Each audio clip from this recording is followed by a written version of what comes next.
Alors on revient sur encore de la Lamborghini, une Diablo badgée spécifique.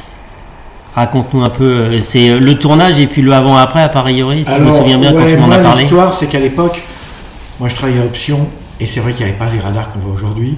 Nous on avait des voitures, des pièges qui roulaient, des turbos Porsche qui roulaient à 2,80.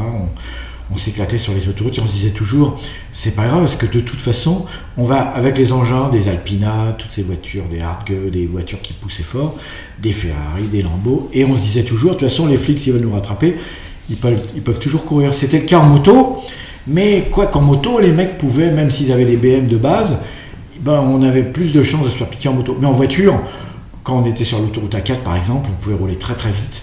À moins qu'il y ait un péage pour nous arrêter, personne ne nous rattrapait.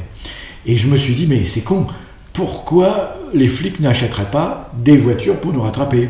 Ce qu'ils ont fait après, alors il y avait eu des tentatives, des petites berlinettes alpines sur l'autoroute, ils avaient sorti une SM aussi, mais elles étaient rares, ils en avaient je crois 4-5 sur toute l'autoroute. Mais là, il y avait... Et j'ai monté cette photo, j'ai donc emprunté un Diablo, et puis on avait mis pour l'anecdote, moi j'avais évidemment pas dit au propriétaire ce que j'allais faire, je lui ai emprunté la voiture, je ne disais jamais rien. Les gens découvraient, comme je l'ai dit avant, les images dans les magazines et je disais jamais rien, ni aux gens de la rédaction, ni aux propriétaires des voitures, ils me faisaient confiance, c'était facile, et puis en plus ça n'avait pas les valeurs de maintenant, même si ça coûtait cher, mais les gens me faisaient toujours confiance. Et ils aimaient mes photos, alors c'était un passe-droit pour qui me les prêtent. Et donc ce jour-là, je dis, je vais faire une image et je sais pas comment faire, je voulais pas faire l'écritopolis en papier, et je me dis, mais je vais essayer avec le blanc d'Espagne.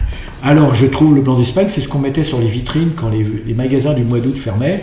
On badigeonnait au rouleau, au pinceau, à la spatule du blanc, et puis c'était pour dire que pendant un mois, pendant un mois on est en vacances, et les gens derrière, ils prenaient un chiffon, puis ça s'enlevait très facilement, ça devenait poussière.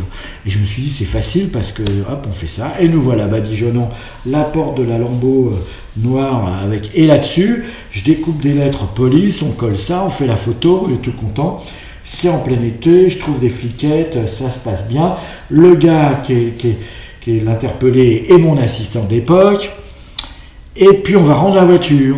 Mais avant, je me dis, bon, c'est simple, un coup de Karcher et c'est parti. Bah, pas du tout, c'est jamais parti.